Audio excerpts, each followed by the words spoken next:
This video is sponsored by Squarespace. In the time it takes my dishwasher to run, I could fly from Chicago to Atlanta, or watch the entire first season of The Office, or run a half marathon. Okay, I couldn't, but the average actual runner could. But I could definitely wash those dishes myself in like a fraction of the time. Dishwashers literally have one job. Why do they take so forking long to do it? This is MinuteFood. And this is a new dishwasher. We just upgraded from a 2015 model, which took, let me see here, about 110 minutes to run, according to the manual. So my brand new dishwasher takes nearly 20% longer than its decade-old counterpart. I've heard other people complain about this trend too, but we are a science channel. We need cold, hard data. So I started digging, and I found a graph of how long it took dishwashers, on average, to fully clean and dry a load of dishes from 1983 to 2018, based on data from my favorite appliance stalwart, Consumer Reports. By the way, the facts and figures in this video are mostly US specific, but similar things are happening in other places for similar reasons. Okay, so according to this data, the average length of a US dishwasher's normal cycle more than doubled over those 35 years. And today, normal cycles take, on average, more than 2.5 hours. Some take as long as 4 hours. So yeah, dishwashers are slower than they used to be. Like, a lot. But it turns out that's actually on purpose, at least kind of. And it has to do with how a dishwasher works. Well, how cleaning anything works, really. Your dishes, your clothes, your dog, whatever. Back in 1959, a German chemist named hes𝗶𝗁𝘁𝘁𝘆 introduced the idea that there are 4 main factors that determine cleaning effectiveness. Mechanical action, like scrubbing or tumbling. Chemical action, that's like soap or detergents. Heat, that's, and time. He arranged these factors in a circle, now known as Sinner's Circle, a wildly debaucherous name for something so squeaky clean. Some newer Sinner's Circle diagrams also include an additional factor of water, which, sure. To get a thing clean, you need to fill this entire circle. But depending on what you're cleaning or how you're doing it, you might need to tweak how much you rely on some factor. Like because your dog can't handle boiling hot water. And crap, you're almost out of shampoo too. So to get your pup clean, to close the circle, you're going to need to rely more heavily on other factors, maybe more scrubbing or a longer bath. Research suggests that these relationships aren't always perfectly proportional. Like decreasing one factor by 20% doesn't necessarily mean you have to make up exactly 20% elsewhere. But Sinner's circles are a really good conceptual framework to understand the basic trade-offs involved in cleaning pretty much anything. So enough about dogs. Let's look at dishes. Modern home dishwashers work by filling up with some hot water. That accounts for the heat and water sections of a dishwasher's center circle. Then pumping that water through spinny things called spray arms, forcing crud off your dishes. That's the mechanical action. At some point, the detergent pops out and dissolves into the water that's getting sprayed around, providing the chemical action. This process of filling, spraying, and draining happens multiple times during a cycle and is generally followed by a drying period. All that makes up the time section. So we have the entire circle accounted for. But starting in 1987, federal regulations aimed at conserving resources and costs have repeatedly limited how much water and energy home dishwashers can legally use. And a voluntary US program called Energy Star, if you live in the US, you have almost certainly seen these labels on appliances, that promotes even stricter efficiency standards. So over time, manufacturers have been rejiggering their dishwashers' center circles to reduce how much water and heat they use. The heat section in a dishwasher is basically a proxy for energy because the vast majority of energy that a dishwasher uses, as much as 90%, goes toward heating up the water. But as we know, reducing those sections of the center circle means that manufacturers need to compensate by increasing their reliance on the other factors, most noticeably, time. Put simply, cleaning dishes with less water at lower temperatures is just going to take longer. You can see on this graph how each time there's a new federal efficiency standard for dishwashers, the average cycle length increases. But before you go and yell about how the government and the tree huggers are ruining your life, this isn't the whole story. Because check out how the cycle length increases even when no new standards have been introduced. I mean, look at this huge increase without any government action at all.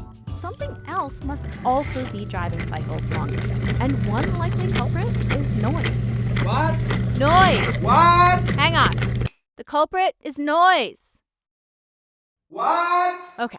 Well, the noise inside a dishwasher from all that water spraying around can be weirdly relaxing. We have an entire ASMR compilation over at our Patreon page. From the outside, dishwasher noise can be really annoying. One study found that sound was the second most important factor, second only to price, in people's dishwasher buying decisions. Better insulation can help reduce noise, but in order to produce the super quiet dishwashers that consumers demand, manufacturers have had to dial down all that spraying around, which again means longer cycles. People also want their dishwashers to, actually wash dishes well. And back in the day, when cycles were shorter, dishwashers didn't get dishes all that clean. I mean, in 1995, only 80% of dishwashers had Consumer Reports performance ratings of very good or better. In other words, many dishwashers weren't actually closing their sinners circles. Today's longer cycles are almost certainly helping close those circles, in part because more time simply helps dishes get cleaner, and in part because modern enzyme-based dish detergent takes a while to work. These days, 99% of all models are rated very good or better. There are obviously other innovations out there, soil sensors, better spray arms, clever rack designs, that have also helped improve performance. But the point is that making dishwasher cycles longer is a conscious trade-off to not only save water and energy, but also to help produce blissfully quiet, high-performing dishwashers that people actually want to own. So based on the science, it would be logical for me to say something here like, so don't expect dishwasher cycle lengths to decrease much anytime soon. But in 2020, legislation created a new product class here in the US, dishwashers with a normal cycle time of 1 hour or less. The goal? To, let me get this right, liberate dishwashers from federal efficiency mandates. As an entirely different class of appliances, these dishwashers wouldn't have to abide by the existing water and energy standards, and could therefore use more and hotter water to wash dishes more quickly. But almost every dishwasher on the market today already has a quick or express or speed cycle that does exactly this. Mine only takes an hour to wash and dry a full load. Just like that entirely new class of dishwashers, the fast cycles on existing dishwashers aren't beholden to federal efficiency standards. Only the normal cycles are. But lots of people complain that these cycles don't work all that well. And indeed, some are only recommended for lightly soiled dishes. And that's because, as we've talked about, long cycles simply work better. What's more, it turns out that people actually value efficiency. Remember that survey where noise level ranked number 2 as far as dishwasher buying priorities? Several measures of efficiency ranked high up there too, way above a dishwasher's cycle length. All of this is probably a big reason why, to my knowledge, no dishwashers in this liberating new class have actually been manufactured, much less sold, in the US since the legislation passed in 2020.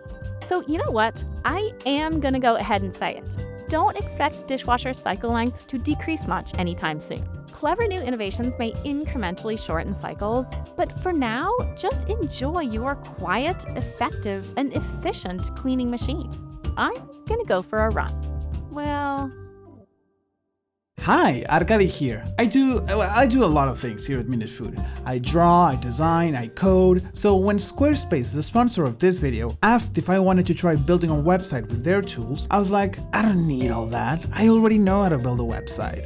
And they were like, come on, just try it. And oh my god, was my mind blown. Look at this. This would have taken me days of coding and tweaking and changing, which, can be fun, sure. But between Squarespace's amazing design tools and templates, which, by the way, have literally won awards, I was able to drag, drop, and whip this all up in no time.